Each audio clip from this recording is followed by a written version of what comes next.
और यथार्थ के अवलोकन की दृष्टि से भी। तो यहाँ मैं आपको आज़ादी के बाद जो कहानियाँ लिखी गई वो कहानियाँ नहीं पढ़ाने जा रहा हूँ, बल्कि इतिहास की दृष्टि से उसको हम देखेंगे कि हिंदी कहानी का ऐतिहासिक विकास किस प्रकार हुआ। तो थोड़ा सा हम पीछे चलते हैं और 5 मिनट का वक्त मैं लेता हूँ ताकि वो एक तारतम्य बन जाएगा। हमने शुरू की थी कहानी 1900 से, जब इंदुमती की बात की थी, एक टोकरी भर मिट्टी की थी, और उसके पहले रानी केतकी की कहानी की बात की थी।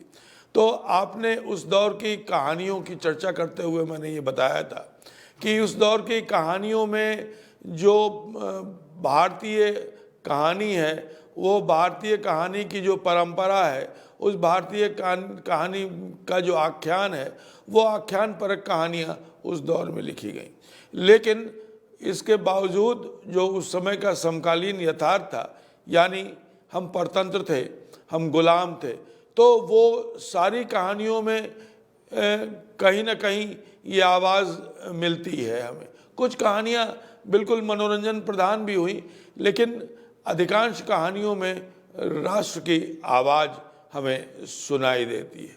उसके बाद जो मुख्य कहानीकार जिनके बारे में हमने पिछले व्याख्यान में हिंदी कहानी के विकास के अंतर्गत प्रेमचंद पर बात की, तो प्रेमचंद पर हमने विस्तार से बात की। उसके साथ साथ हमने जैनेन्द्र और अज्ञेय पर भी बात की थी, जो इस दौर के प्रमुख कथाकार हैं।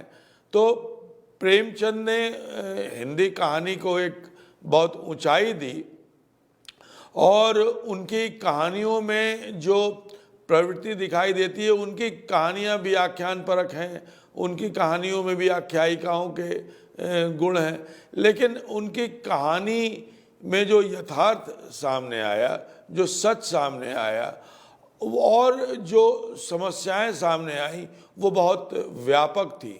जैसे प्रेमचंद ने जो स्त्रियों की जो स्थिति है, उस स्त्रियों की स्थिति पर बहुत सारी कहानियाँ लिखी, और उसको एक आलोचनात्मक मानदंड भी प्रदान किया। इसी के साथ साथ प्रेमचंद ने जो भारत का शोषित वर्ग था, सामाजिक दृष्टि से भी और आर्थिक दृष्टि से भी, वो दलित, उन पर बहुत सारी कहानियाँ लिखी और अपने ढंग से लिखी, और उस यथार्थ को जिस प्रकार उन्होंने वर्णित किया वो अद्भुत था। तीसरी तरह की कहानियाँ प्रेमचंद ने लिखी जो राष्ट्रीय आंदोलन से प्रभावित थी, और हम कैसे गुलाम हुए इसकी भी खोज थी। शतरंज के खिलाड़ी का उदाहरण मैंने आपको दिया था, उसमें आप देखेंगे कि कैसे दो जो नवाब हैं वो शतरंज के लिए एक दूसरे की गर्दन उतार लेते हैं, लेकिन वो देश के लिए लड़ने को तैयार नहीं।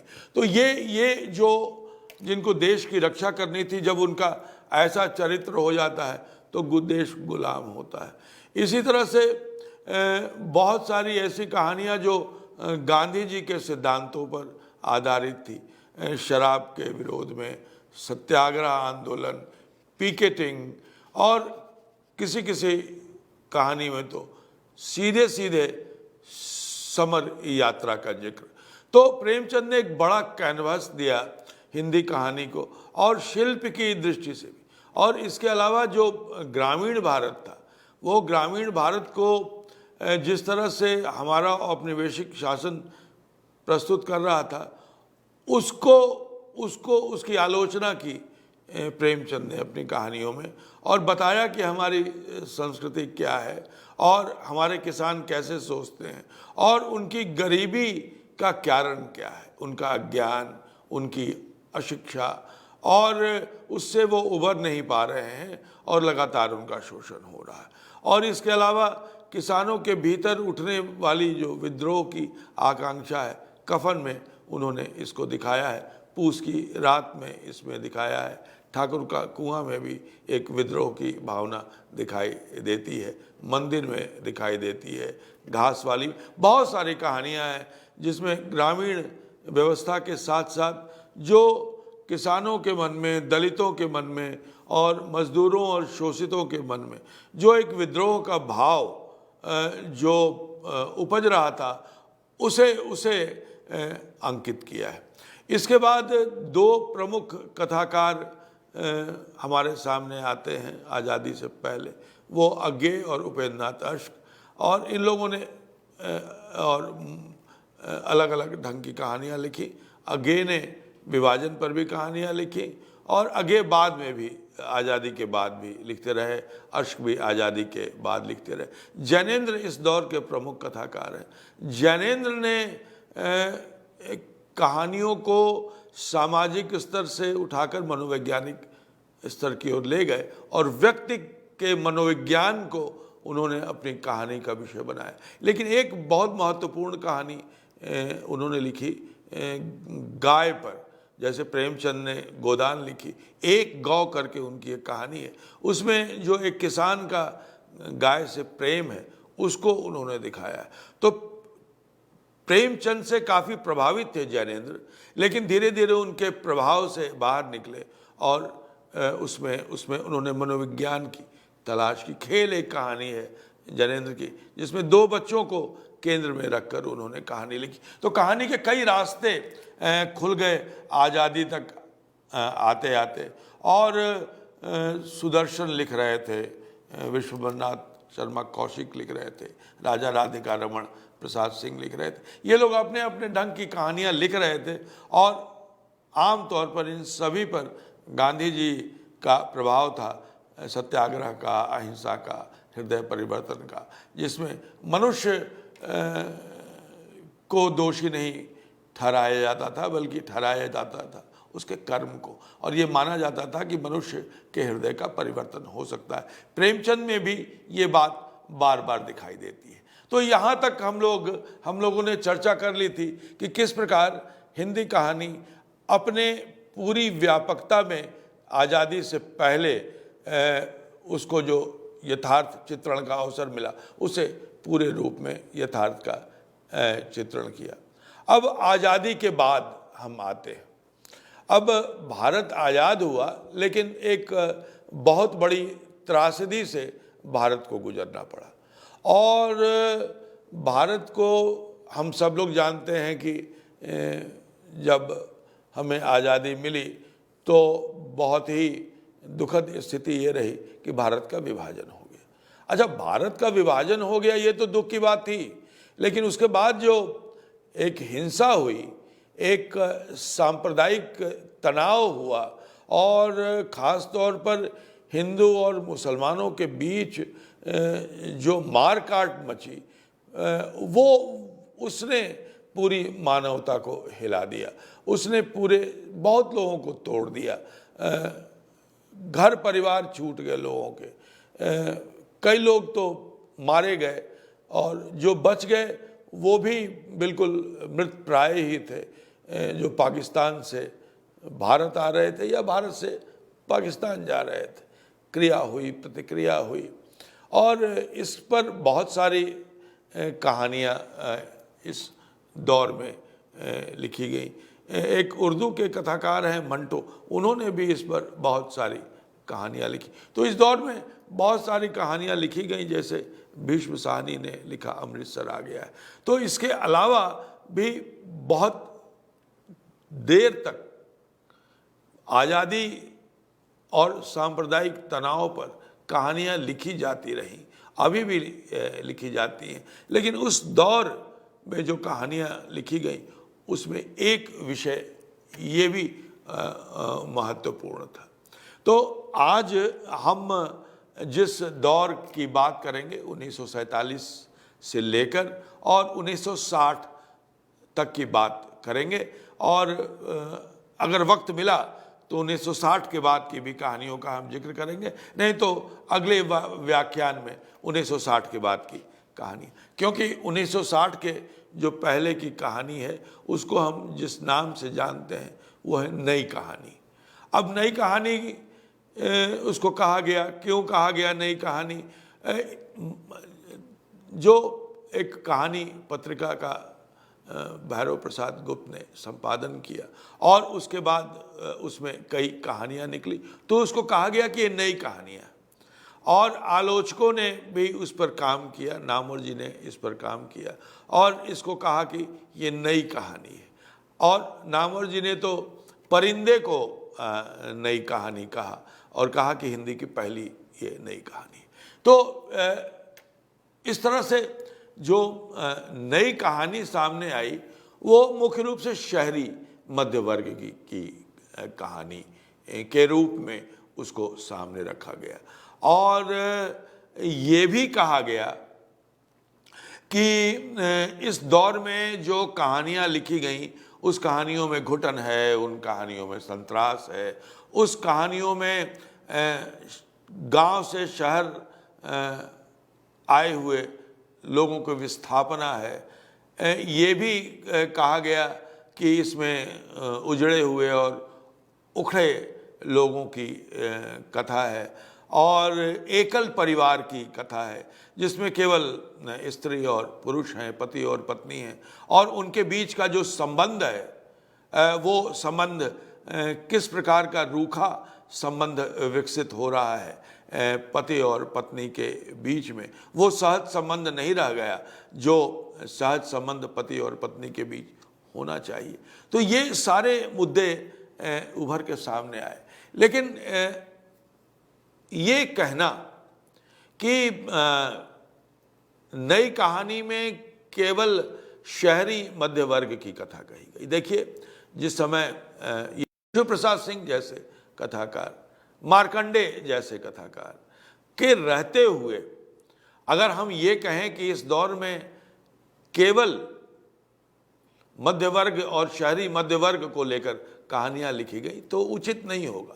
हालांकि जोर इसी तरफ रहा, मतलब कि देखिए जब भारत आज़ाद हुआ तो 80 से 82% जो जनता थी वो गाँवों में रहती थी और मुश्किल से 18 से 20% लोग भारत में शहरों में रहते थे। अब शहरों में रहते थे तो उसमें भी एक छोटा सा मध्य वर्ग था, जो मध्य वर्ग बहुत उस समय बड़ा नहीं था, मध्य वर्ग बहुत छोटा था और 10 से 15% से ज़्यादा मध्य वर्ग का औसत नहीं था। तो और लेकिन इनकी कहानी सबसे ज़्यादा कही गई क्योंकि यही पढ़ने लिखने वाले लोग थे, यही लिखते थे और यही पढ़ते थे, पाठक भी इन्हीं के बीच में थे और लेखक भी इन्हीं के बीच से थे। तो इस तरह से अपनी ज़िंदगी की कहानियाँ लिखते हुए इन्होंने कहानियाँ लिखी। लेकिन आपको ये जानकर आश्चर्य होगा कि आज़ादी के बाद और 1960 तक पहले के भी कहानीकारों को ले लें और जिन्होंने 60 के बाद भी कहानियाँ जो लिखते रहे उनको भी ले लें, तो इस दौरान लगभग 125 से 150 लोगों ने कहानियाँ लिखी और लगभग एक जैसी कहानी लिखी, अलग अलग दृष्टिकोण से, अलग अलग भंगिमाओं से। देखिए आज़ादी के बाद हिंसा हुई और उसके बाद एक जो बड़ी दुर्घटना हुई, आज़ादी के बाद भारत के साथ लगातार दुर्घटनाएं होती चली गई। वो ये हुआ कि महात्मा गांधी की गोली मारकर हत्या कर दी गई। उसके बाद हमारा युद्ध हुआ चीन के साथ, धोखा हुआ हमारे साथ और उससे भी हमारी अर्थव्यवस्था गड़बड़ाई। हम तैयार नहीं थे युद्ध के लिए और न हमारा जो नेतृत्व था वो विश्वास किया उसने चीन पर और चीन ने हमें धोखा दिया और आक्रमण किया हमारे ऊपर और हम तैयार नहीं थे, इसलिए उस आक्रमण को हम झेल नहीं पाए और जैसा कि इतिहास गवाह है कि उसमें हमारी हार हुई।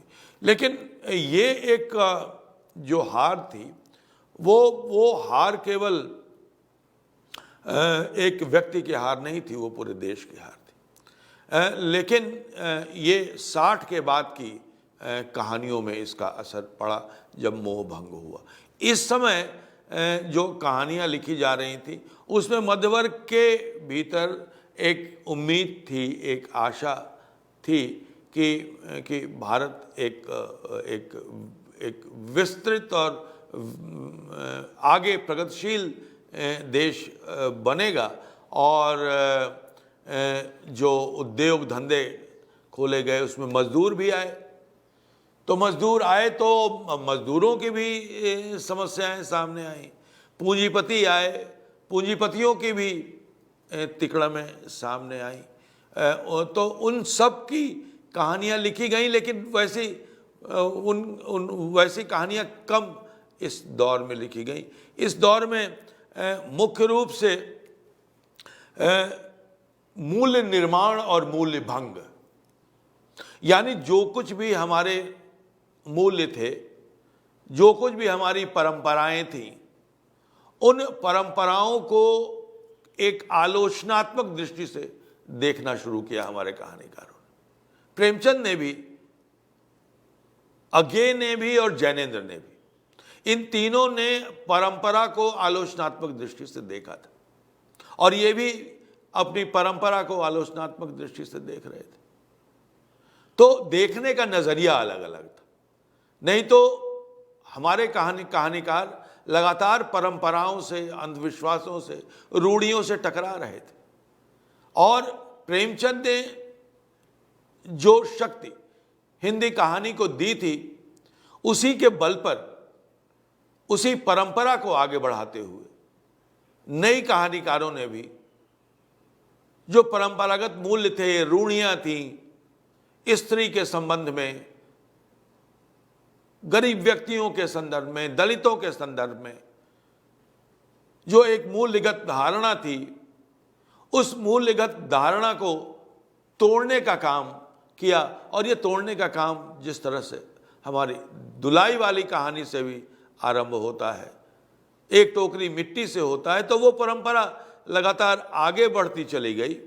और ये कहते हैं कि नई कहानी का एक बहुत बड़ा योगदान है कि नए भावबोध की कहानी।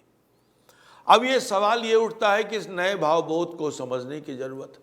तो ये नया भावबोध जिसकी बार बार चर्चा होती है, वह नया भावबोध असल में वो शहरी भावबोध है। अभी तक की कहानियों में शहरी भावबोध, मध्य वर्ग का संकट कम आया था। हालांकि प्रेमचंद ने भी उस मसले को छुआ था, अज्ञे ने तो छुआ ही था, और जैनेन्द्र ने भी अपनी कहानियों में शहरी मध्य वर्ग का चित्रण किया था। लेकिन इस युग के कथाकारों ने मुख्य रूप से इसी को अपना केंद्र बनाया। बहुत सारे कहानीकार जो नए कहानीकार के रूप में जाने जाते हैं, उसमें 3 नामों की बड़ी चर्चा हुई: कमलेश्वर, राजेंद्र यादव और मोहन राकेश। और बाकी कहानीकारों इनकी एक ये माना गया और कि यही 3 जो लेखक हैं वो उन्होंने नई कहानी का प्रतिनिधित्व किया। लेकिन ऐसी बात है नहीं। तीनों ही बड़े कहानीकार हैं और तीनों ने ही मध्य वर्ग को अलग अलग कोणों से, अलग अलग ढंग से देखा है, और स्त्री और दलित समस्या को भी इन्होंने अपने अपने कोणों से देखा है और निश्चित रूप से एक मध्य वर्ग के रूप में देखा है। और मध्य वर्ग का जो नज़रिया होता है, उसी नज़रिए से कहीं कहीं मध्य वर्ग त्रिशंकु भी बन जाता है, जो जुड़ नहीं पाता है किसानों और मजदूरों से। तो वो दूरी तो इनकी बनी रही, वो दूरी तो किसानों और मजदूरों से इनकी बनी रही। लेकिन मध्य वर्ग के भीतर का जो अंतर्विरोध था, उस अंतर्विरोध को इन लोगों ने बहुत ही मुकम्मल ढंग से इन लोगों ने पेश किया। उसके बाद जो कहानीकार आते हैं, उनमें अमरकांत का नाम बहुत प्रमुख है। अब अमरकांत एक ऐसे कहानीकार हैं जिन्होंने मध्य वर्ग की भी कहानियाँ लिखी और डिप्टी कलेक्टरी जैसी कहानी लिखी, दोपहर का भोजन जैसा, जिसमें मध्य वर्ग की महत्वाकांक्षाओं और उनका जो अंतर्विरोध है उसकी चर्चा की। लेकिन उन्होंने ऐसी भी कहानियाँ लिखी जो एक, जिसको हम कहते हैं कि एक गरीब तबका है जिसके पास कुछ नहीं है खोने के लिए, और वो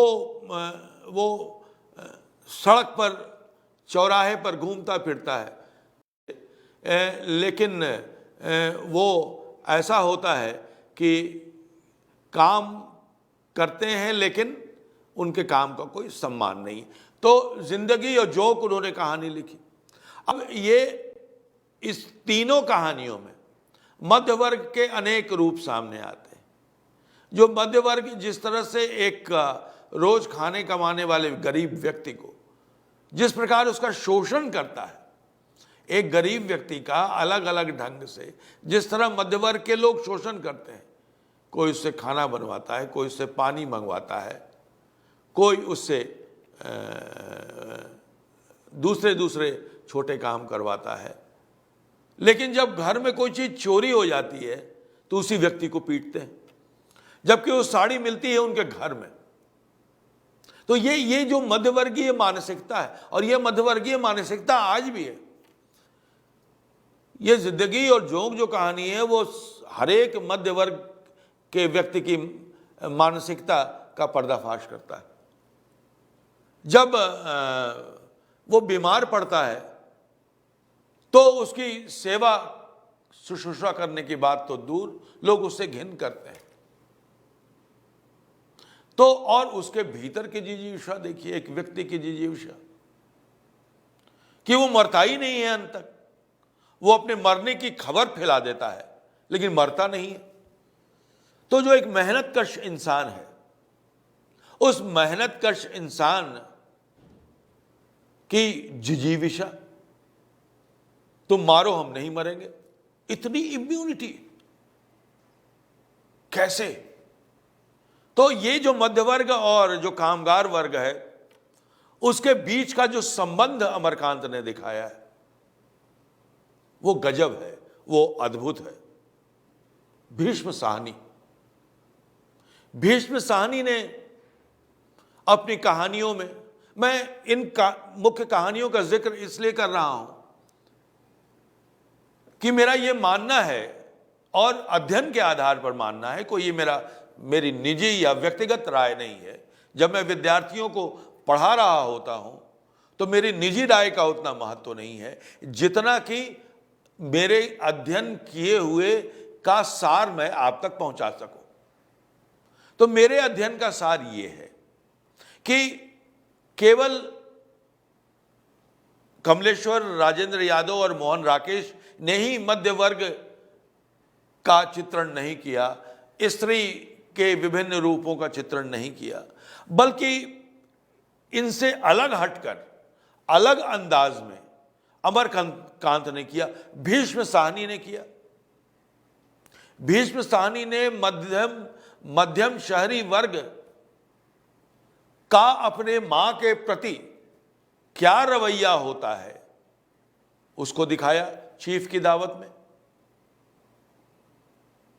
अमृतसर आ गया है में उन्होंने विभाजन के बाद की विभीषिका दिखाई। तो इस दौरान अपने अपने अनुभवों को अलग अलग ढंग से रख रहे थे, लेकिन मध्य वर्ग निश्चित रूप से इस दशक 51 से लेकर 60 तक मध्य वर्ग केंद्र में था। लेकिन महत्वपूर्ण कहानियां इसके इतर भी लिखी गईं, उसको भी रेखांकित किया जाना चाहिए। तीसरी कसम जैसी प्रेम कहानी लिखी गई। मुझे लगता है कि आजादी के बाद जितनी भी प्रेम कथाएं लिखी गईं उसमें तीसरी कसम जैसी प्रेम कथा अभी तक नहीं लिखी गई, क्योंकि उसका कैनवास बहुत बड़ा है। वह केवल दो व्यक्तियों का प्रेम नहीं है, बल्कि दो दुनिया को समानांतर रखकर एक अभिव्यक्ति है। किसी ने मुझसे पूछा था, जब मैं सुनो कहानी सुनाता हूं ज्ञानवाणी और ज्ञान दर्शन पर, आप भी सुना कीजिए, रोज 5:30 से 6 बजे तक मैं रोज सुनाता हूं। उसमें एक सवाल आया मेरे पास कि आप आध्यात्मिक कहानियां क्यों नहीं सुनाते? तो मैंने कहा, अध्यात्म है क्या? अध्यात्म है मनुष्य को ईश्वर तक पहुंचाने का एक संबंध। और ईश्वर कौन है? अहम ब्रह्मास्मि। मनुष्य ही ईश्वर है, मानव धर्म ही ईश्वर धर्म है। विवेकानंद ने हमें यह रास्ता दिखाया था। इसलिए जो नई कहानी में जो कहानियां लिखी गई, उनमें यही आध्यात्मिक भाव है, मनुष्य को मनुष्य समझो। और तीसरी कसम में यही आध्यात्मिक प्रेम सामने आया है, जिस प्रेम में कोई मूर्तता नहीं है, कोई मानसालता नहीं है। मार्कंडे ने कहानी लिखी, शेखर जोशी ने बदबू जैसी कहानी लिखी। मजदूर की समस्या, जब वो अपने हाथों को छूता है तो उससे बदबू आती है, अपने व्यक्तित्व से बदबू आती है। मजदूरों के भीतर बताया कि मजदूरों की जिंदगी कैसे होती है। हरिशंकर परसाई ने लिखा कि जो प्रजातंत्र लोकतंत्र का सपना हमने देखा, वो कैसे भरभरा कर गिर रहा है। भोला राम का जीव आपने पढ़ा होगा, किस तरह पेंशन लेने के लिए उसे दर दर की ठोकरें खानी पड़ती हैं, और जब वो पेंशन नहीं मिलता है तो जाकर अपने पेंशन की फाइल में छिप जाता है। मृत्यु के बाद उसका जीव, कैसी विडंबना है। तो हरिशंकर परसाई ने पूरा एक एक्सरे चित्र खींचा है इस भ्रष्टाचार का। उनको पढ़ना भी जरूरी है। एक नया आलोक, एक नई दृष्टि दी है। इसी तरह धर्मवीर भारती, शिव प्रसाद सिंह, विवेकी राय ने एक आधुनिक जीवन दिखाया हमें, नया जीवन बोध और नई दृष्टि दिखाई। अब ये जो नई कहानी है, उस नई कहानी में कहीं आपको प्रेमचंद मिलते हैं क्या? आमतौर पर नई कहानी के बारे में यह कहा जाता है कि नई कहानी प्रेमचंद की कहानियों से आगे बढ़ी हुई कहानी। लेकिन अगर आप नई कहानी को देखें तो हमको यह लगेगा कि प्रेमचंद ने जो परंपराएं स्थापित की थी, और उसमें यह था कि आलोचनात्मक दृष्टि विकसित करना, कहानियों में आलोचनात्मक दृष्टि। आमतौर पर प्रेमचंद को आदर्शोन्मुख यथार्थवादी कहानीकार उपन्यास कहा जाता है। मैं कहता हूं कि वो आलोचनात्मक दृष्टि है उनमें। वो आदर्श भी वही आलोचना से ही उपजती। तो प्रेमचंद के गांव में शोषित हैं, दलित हैं। तो अगर हम रेणु की कथा को देखें, अमरकांत को देखें, मार्कंडे, विवेकी राय, शिव प्रसाद सिंह और शेखर जोशी को देखें, तो उनकी कहानियों को हम पढ़ें तो देखें कि एक परंपरा है, जो प्रेमचंद की परंपरा है, वो परंपरा सीधे आ रही है। हाँ, उसका फॉर्म बदल रहा है, उसका प्रारूप बदल रहा है। अब मध्य वर्ग में क्या है, गांव से शहर में आया है व्यक्ति, और उसके बाद वो अपने को अकेला पा रहा है। ये अकेलेपन की जो समस्या है, या केवल अपनी पत्नी के साथ, और कोई नहीं है घर में, तो जो पत्नी और पति और पत्नी के बीच जो संबंधों की कृत्रिमता है, वो संबंधों की कृत्रिमता कई कहानियों में आया है। राम कुमार एक कहानीकार हैं नई कहानी के, शानी, उनके एक नाव के यात्री, राम कुमार का सेलर। अब इन कहानियों पर विस्तार से चर्चा करने का अवसर नहीं है, इसलिए मैं केवल नामोल्लेख इसलिए कह रहा हूं कि एक प्रवृत्ति है जिसमें टूटते, अकेले, संत्रासित होते हुए मध्य वर्ग की कहानी। मध्य वर्ग की नियति यह है कि वो खुश नहीं रह सकता है, उसमें एक नकारात्मकता है, उस नकारात्मकता को इन कहानियों में दिखाया गया है। यानी मध्य वर्ग सकारात्मक दृष्टि से सोच नहीं सकता है, सोच सकता है तो तीसरी कसम। अब आप जिससे नामवर जी ने नई कहानी की पहली कहानी कहा परिंदे, परिंदे कहानी को पढ़िए, लंबी कहानी है, इस पर अलग से एक व्याख्यान हो सकता है, लेकिन मैंने कहा कि कहानी पढ़ाना मेरा उद्देश्य नहीं, मकसद नहीं, कहानी की प्रवृत्ति बताना।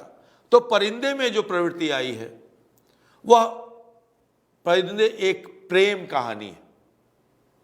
लतिका नाम की एक स्त्री की प्रेम कहानी है, लेकिन इस प्रेम में अकेलापन ज्यादा है, खुशी कम है, संत्रास ज्यादा है, ऊब ज्यादा है, समाज से भागने की जो प्रवृत्ति है वो ज्यादा है। ऐसा क्या हो गया है समाज में कि लोग भाग रहे हैं समाज से? लेकिन कहानी के अंत में निर्मल वर्मा एक बहुत सुंदर संकेत देते हैं। जब वह, उसकी जो एक विद्यार्थी है वो प्रेम करती है और उसका खत लतिका अपने पास रख लेती है, तो जो खत वापस करती है वो अपने विद्यार्थी को, वो एक संकेत है, एक सकारात्मकता का संकेत। कृष्णा सोबती, बहुत सारी स्त्रियों ने इस दौरान कथाएं लिखी। ये एक महत्वपूर्ण पक्ष है नई कहानी का। कृष्णा सोबती, बादलों के घेरे, उनकी एक और कहानी बहुत महत्वपूर्ण है, सिक्का बदल गया, जो आजादी और विभाजन को लेकर जो कहानी लिखी।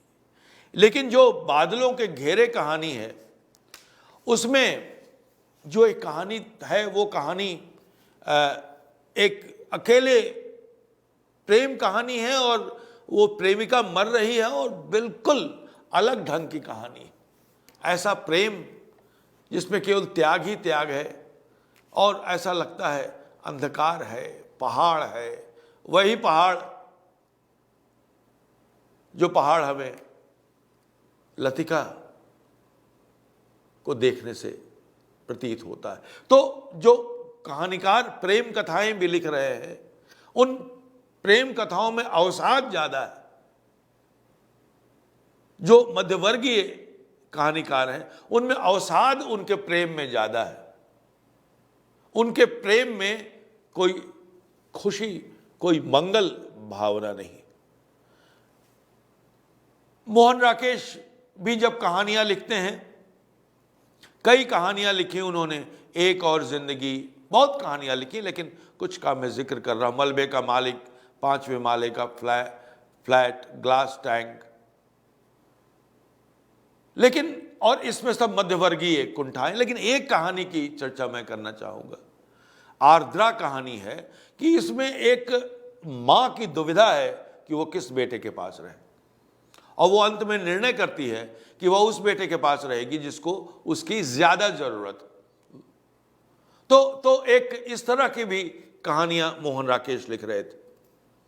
और मोहन राकेश स्त्रियों को लेकर उन्होंने बहुत सारी कहानियां लिखी हैं और एक दृष्टिकोण उन्होंने प्रस्तुत किया है, स्त्रियों का भी दृष्टिकोण प्रस्तुत किया है। इसी तरह मोहन राकेश ने स्त्री दृष्टिकोण से कहानी प्रस्तुत की है और स्त्रियों को एक नए एंगल से देखने का प्रयास किया है। जहां लक्ष्मी कैद है, राजा निर्बंसिया और कस्बे का आदमी, तो मध्य वर्ग के टूटना, स्त्रियों के को अलग ढंग से देखना, स्त्रियों का संघर्ष, मध्यवर्गीय स्त्रियों का संघर्ष, स्त्रियों का अलग ढंग से आना, दाम्पत्य जीवन की विडंबना, इन सब की चर्चा कहानियों में हुई है। मैं एक कहानी की चर्चा करना चाहूंगा। नलिन विलोचन शर्मा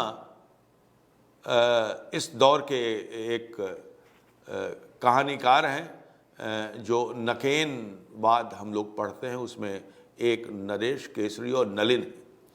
तो ये नलिन विलोचन शर्मा ने थोड़ी सी कहानियाँ लिखी हैं, लेकिन उसमें जो सबसे महत्वपूर्ण कहानी है वो है विष के दांत। अब ये जो विष के दांत हैं वो कौन से विष के दांत? और मध्य वर्ग, इसमें भी एक मध्य वर्ग है, उच्च मध्य वर्ग है ये, और एक उसको आप देख सकते हैं एक पूंजीपति के रूप में भी। वो किस तरह से अपने ड्राइवर के बेटे के साथ सलूक करता है, अपने ड्राइवर के साथ सलूक करता है, लेकिन ड्राइवर का बेटा, जो मालिक का बेटा है खोखा, उसको एक घूसा मार के उसके दांत तोड़ देता है। और ये नलिन जी दिखाते हैं कि किस तरह से अगर मजदूर जागेगा एक दिन तो संघर्ष होगा, तो वो पूंजीपतियों के विष के दांत तोड़ देगा। तो इसमें एक दिशा दिखाई है कि जिस तरह से भारत में उद्योगों के विकास के साथ साथ मजदूरों का भी जन्म हो रहा है और उनमें ताकत पनप रही है, उसकी ओर उन्होंने इशारा किया है। तो इस तरह से उषा प्रियंवदा इस दौर की बहुत महत्वपूर्ण कथाकार है, और उनकी एक वापसी कहानी जो मध्य वर्ग का जो परिवार है, उस परिवार में जब पिता लौटता है तो उसको कैसे देखते हैं। और इसके अलावा वो स्त्रियों को दिखाते हैं कि प्रेम और परिणय का द्वंद्व, ये प्रेम और परिणय का द्वंद्व केवल उषा प्रियंवदा ने ही नहीं, बल्कि मन्नू भंडारी ने भी अपनी कहानियों में दिखाया है। तो सवाल ये उठता है कि ये पुराने मूल्यों को चुनौती है।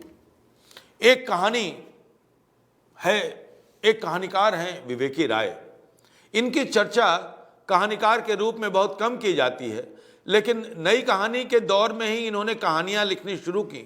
हालांकि इन्होंने कहानियां तो आज़ादी से पहले भी लिखी थी, और इन्होंने जो पहली कहानी लिखी थी 1945, चूंकि मैं इसकी चर्चा इसलिए कर रहा हूं कि इन कहानीकारों की चर्चा कम की जाती है। 1945 में उन्होंने कहानी लिखी पाकिस्तानी, और ये पहली कहानी है हिंदी में जो विभाजन के विरोध में लिखी गई है। तो इस कहानी को आप लोग जरूर पढ़िए। विवेकी राय का एक संग्रह समल गमला नाम से निकला हुआ है, उसको पढ़िए और उसमें उनकी कहानियों का आनंद लीजिए। उन्होंने कहानी लिखी कफन, वो प्रेमचंद से प्रभावित थे, तो उनकी कफन कहानी से कफन मिला, इसे जरूर पढ़िए कि आज़ादी के बाद। और नलिन विलोचन शर्मा ने भी इस तरह की कहानियां लिखी कि आज़ादी के बाद जो गरीब तबका है, उस गरीब तबका के आकांक्षाओं की पूर्ति नहीं होती। ये केवल कुछ मध्य वर्ग लूट कर ले जाते हैं, कुछ पूंजीपति लूट के ले जाते हैं, कुछ नेतागण ले जाते हैं, गरीबों के पास कुछ नहीं बचता। आज भी गरीबों के पास कुछ नहीं, उनके पास न घर है, न रहने को जगह है, न वो दिल्ली के हैं न अपने गांव के। वो दिल्ली आते हैं लेकिन अपने गांव जाना चाहते हैं तो गांव नहीं जा पाते, गांव से दिल्ली आना चाहते हैं तो बड़ी विचित्र स्थिति है। और इसकी बहुत थोड़ी चर्चा हुई है नई कहानी के दौर में, लेकिन विवेकी राय जैसे कहानीकारों ने इसकी चर्चा की है। तो एक मुख्य रूप से इस दौर में जो कहानियां लिखी गई वो मध्य वर्ग की कहानियां थी, मध्य वर्ग की विडंबना की कहानियां थी, उनके अकेलेपन और कुंठा की कहानियां थी। लेकिन इसके अलावा जो संपूर्ण भारत बनता है, उस संपूर्ण भारत की भी कहानियां लिखी गई, जैसा कि मैंने आपको कहा, जिसके अगुआ फणीश्वरनाथ रेणु हैं, रामदरस मिश्र हैं, विवेकी राय हैं, जिन्होंने ग्रामीण भारत की, जो सच्चा भारत है, जहां आज़ादी के समय 80% से ज़्यादा जनता गांव में रहती थी, उसकी कहानी इन लोगों ने कही है। लेकिन इनको उस समय आलोचकों ने नज़रअंदाज किया। तो नई कहानी को पढ़ने के लिए हमें ये समझना होगा कि नई कहानी का दौर आज़ादी के बाद को समझने का दौर था, और कहानीकारों ने मध्य वर्ग को समझने की कोशिश की, आजादी के बाद हुए विकास को समझने की कोशिश की, प्रेम कथाएं लिखी और इसके साथ साथ गांव की भी कथा लिखी, मजदूरों की भी कथा लिखी, गरीबों की भी, शहर में जो गरीब रहते हैं उनकी भी कथा लिखी। लेकिन मुख्य रूप से जो मध्य वर्ग का अंतर्विरोध है, वह मध्य वर्ग का अंतर्विरोध नई कहानी में मुख्य रूप से सामने आया।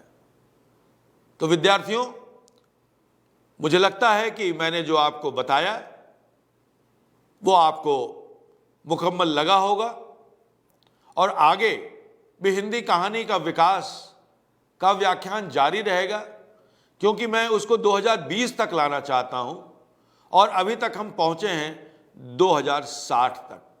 तो लगातार मेरी ये हिंदी कहानी के विकास की कक्षा चलती रहेगी और मैंने आज सोचा था कि 1970 तक जाऊंगा, लेकिन 1960 तक ही हमारी घड़ी बता रही है कि समय समाप्त हो चुका है।